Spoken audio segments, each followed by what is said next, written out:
My friends, let me clarify my comments on General Cele, the former Minister of Police. You know, things that are good that I say about him is not because I believe in him. I do believe he's a politician and he has weaknesses of politicians. But one thing that I like about him is that he doesn't attempt to deny. He might actually be not telling us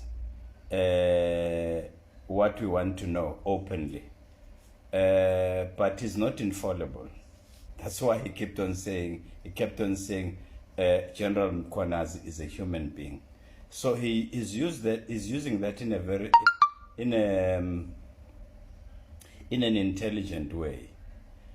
But there are things that he does as a politician. For example, when he was asked why he used the property of Cat Matlala, he didn't deny. He said, yes, I've used it, I've taken it. I was no longer a minister. What does that mean? That is reckless. That cannot go unchallenged, because what actually lesson is he sending out there to the naive, young, up-and-coming politicians and ordinary members of our community to say, you don't do anything that borders on malfeasance because your office doesn't allow you to do that. But it doesn't matter if you're an ordinary person. So that is reckless. But let me tell you about what I think about Cele and his role in the ANC and politics. He's a very intelligent man. He's actually a pitbull of the ANC. When the ANC wants to deal with you, they unleash Cele on you, or he unleashes himself on you. Look at how he dealt with Ace Magashule after Zuma left the office, and Ace Magashule came to KZN and kept on saying, comrades, it's only 5 years, it's only 5 years. He called out Magashule for having said that, and thereafter he was on his case, he dealt with him. Now Ace Magashule is in the dustbins of history. So Cele would do that with you. Never mess around with Cele. So, you see, if Cele were to start a new political party, the ANC would be completely destroyed. I promise you. I've seen Cele. Zuma became a president because of people like Cele, because he had support of the pitbulls.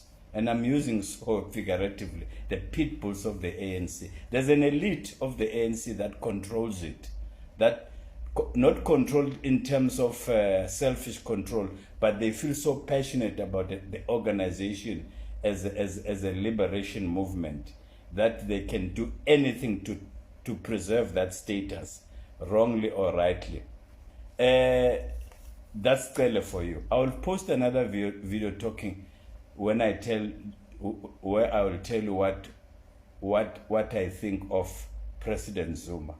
So it doesn't mean everything that Cele says is kosher or everything is based on morality, but he's a very intelligent person. I don't necessarily believe he's corrupt in a contemptuous way. I don't believe, but it does actually fall for some of these issues of malfeasance, issues that are not so kosher, not deliberately, I think.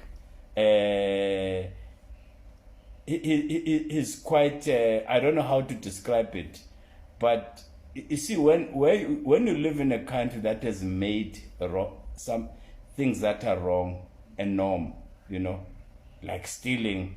Of course, the other thing, when we actually, in 1994, we should have debriefed as a country.